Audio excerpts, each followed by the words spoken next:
할렐루야. 여러분 안녕하십니까? 하나님 말씀 공부하겠습니다. 오늘 또 사랑하는 하나님의 사람들과 함께 말씀 공부하는 것이 큰 행복이고 아름다운 시간입니다. 우리가 세상에 여러 가지 일들을 하고 살지만 하나님 말씀 가까이 하고 기도하고 주님을 생각하는 시간이 가장 거룩하고 귀한 시간이라 믿습니다. 오늘의 본문 성경은 시편 69편에서 72편까지를 읽겠습니다. 시편 69편을 읽으면 굉장히 미움을 받고 사람들에게 버림받고 있는 한 사람의 모습이 등장하고 있습니다. 그는 죽기 직전의 자리에까지 내몰립니다. 그리고 정말 가장 가까운 자기 식구들에게까지 이방인 취급을 받습니다. 1절에 보면 물들이 내 영혼에까지 흘러들어 왔나이다. 여러분, 우리가 타이타닉에 타진 않았지만 참 세월호 아픈 그런 사고도 있었던 것처럼 우리가 바다에서 배를 탔는데 그게 배가 고장이 나고 사고가 나서 물이 내가 있는 배로 들어온다고 생각해보세요. 불이 점점 차오른다고 생각해보세요. 그때의 그 공포가 그게 얼마나 크겠습니까, 여러분. 물들이 내 영혼에까지 흘러들어왔나이다.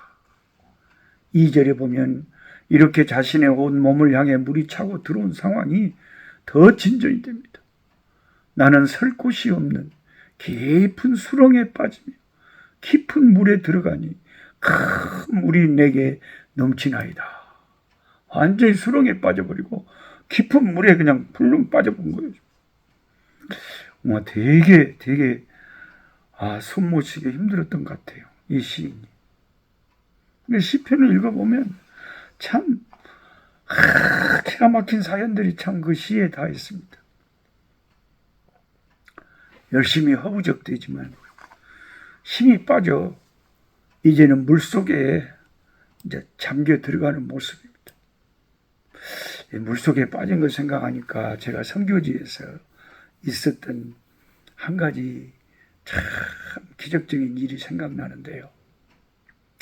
진해 동북교회라고 그 교회를 이전에 담임하셨던, 그리고 조기 은퇴하신 참 제가 존경하고 너무나 하나님 앞에 은혜스러운 귀한 목사님 네 분이 계십니다.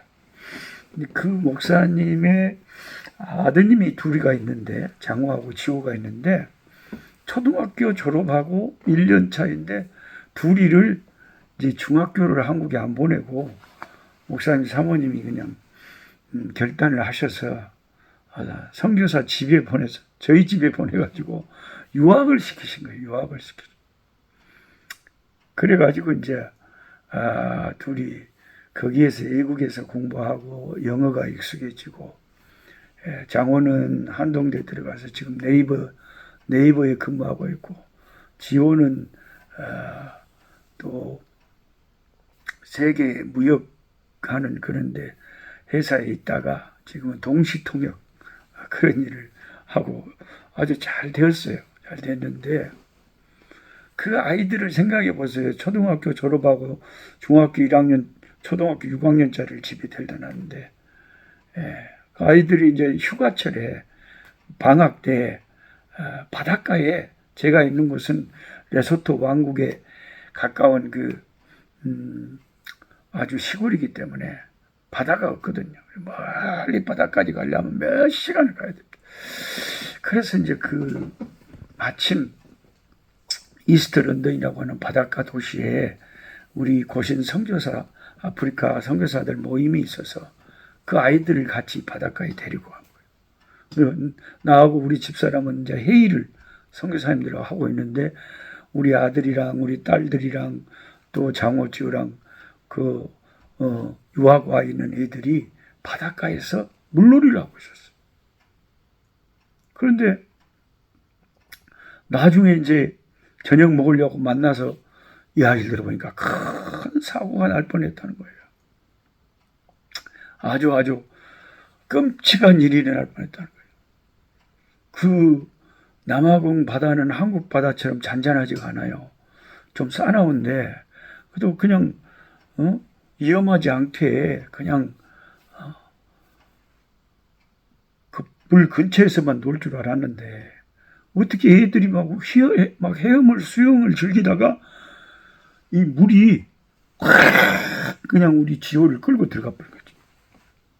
확 끌고 들어가 버렸는데 아무리 자기가 발버둥 치고 나오려고 해도 이제 못 나오고 계속 육지에서 바다로 들어가 버린 거예요. 자기는 이제 순간적으로 죽는다는 죽음의 공포가 확 들죠. 근데 바닷가에서 우리 애들은 막 팔만 동동 구르고 어떻게 이렇게 하고 뭐 지어 아이고 그냥 물에 빠져 들어가 버린 거예요. 근데 뭐 경찰을 부른다고 해서 뭐 한국처럼 금방 그렇게 뭐 등장할 것도 아니고 뭐 사람 죽어버리면 무슨 소리지. 애들은 그냥 아이고 발을 동동 구르면 주여 하는데 이 지호가 필사적으로 그냥 이렇게 헤엄을 치면 칠수록 이게 물이 더 자기를 끌고 가버린 거죠. 네. 그때 자기는 죽는 줄 알았대. 그래가지고 그 남아공 바닷가에서 많이 죽거든요. 한국의 대학생이 또 IM 훈련 받는다고 남아공에 왔다가 그 물놀이 하다가 죽었거든요. 그 부모님들 오셨을 때 제가 차로 안내했는데 너무너무 슬펐어요. 시체도 못 찾았어요. 그 물이 끌고 가버린 거예요. 그러니까 그 끌려 들어가는 그 순간에 아무리 발버둥을 쳐도 물에 밀려서 이제 바다로 죽음으로 가고 있는데 그래도 자기는 그냥 죽을 힘을 다해서 마음속으로 얼마나 주님을 불렀겠습니까? 지금 이 시편 기자처럼 물이 내게 영혼에 들어오고 내가 물속에 빠져들어갔는데 살려주세요 하고 얼마나 주님을 불렀겠습니까? 이 시편 기자처럼. 근데 하나님이 우리 지호를 살려주려고 하나님 희한하게 다시 어떻게 몸이 움직여져서 물이 덜 끌고 가고 그래서 육지까지 발을 디딜 수 있는 데까지 나와서 살아나왔다는 거예요. 살아나왔다는 거예요. 여러분 사고가요? 뭐 예고가 있습니까? 사람이 순식간에 그냥 허망 없이 죽어버리지. 그러면 어떻게 해야겠어요? 너무 얘기들 와서 우리 집에서 유학하고 있는데 그 얘기가 내가 바닷가에 데리고 가는데 나는 얘를 돌보지도 않고 회의한다고 하고 있다가 아이가 죽어버렸다면 얼마나 저희 집에도 그 집에도 얼마나 큰 일이 있겠습니까? 와 인생살이가요. 눈 깜짝할 사이에 뭔 일이 날지 몰라요. 정말 무서워요. 그런데 오늘 이 시편 69편을 보니까 그렇게도 막 자기가 수장되는 물에 빠져서 수장되는 그 아득한 순간이 자기 인생에 닥쳤다는 거예요. 근데 그 순간에 이 사람이 뭘 했다고 그러냐면 3절을 보시면 내가 부르짖음으로 피곤하여 나의 목이 마르며 나의 하나님을 바라서 나의 눈이 새하였나이다. 그냥 뭐 하나님밖에 안 불렀다는 거예요. 하나님 불러갖고 목이 다 쉬어버렸고 하나님을 바라보느라고 눈이 새하얘졌대요. 계속되는 고난 가운데서 시인은 계속 하나님을 찾았어요. 자신의 목이 쉴 정도로 부르짖었어요. 목이 쉰 것뿐만 아니라 눈이 새하였어요. 뭔가를 계속 뚫어지게 쳐다보면 눈이 피곤하고 아픕니다. 눈이 새해집니다. 믿음은 이렇게 고난 속에서 하나님을 처절하게 찾는 것. 이게 믿음의 현장이죠. 이게 믿음의 현장. 이제 한술 더 떠서 시인이 겪은 더 끔찍한 고통, 그의 마음에 평생 잊혀지지 않을 트라우마 같은 아픔이 있었어요. 그것은 시인이 내적으로 마음의 상처를 많이 입었는데 자기 가족들 때문이라는 것이죠. 시편 69편 8절을 보세요. 내가 나의 형제에게는 객이 되고 나의 어머니의 자녀에게는 낯선 사람이 되었나이다. 한 배에서 태어난 자기 형제들이 자기를 보고 이방인 취급, 모르는 사람 취급을 해버리면 먼 산 보도 돼버려. 사실 신약의 예수님도 이 땅에서 사실 때 가족에게 낯선 존재가 되었었죠. 이상한 사람 취급받았죠. 예수님이 소위 말해서 출가를 하고는 집도 절도 없이 떠돌아다닙니다.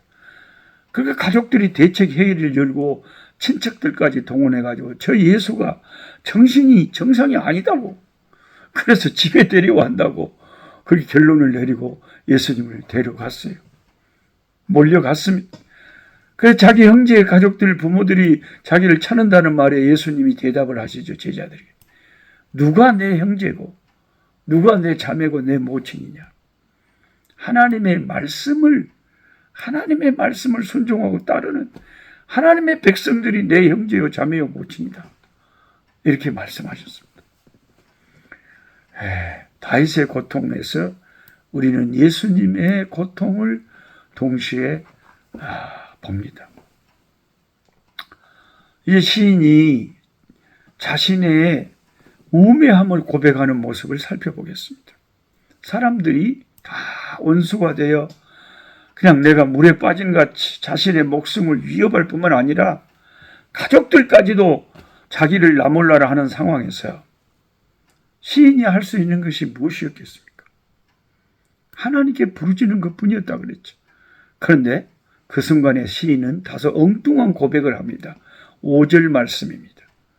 이렇게 기도를 합니다. 하나님이여, 주는 나의 우매함을 아시오니 나의 죄가 주 앞에서 숨김이 없나이다.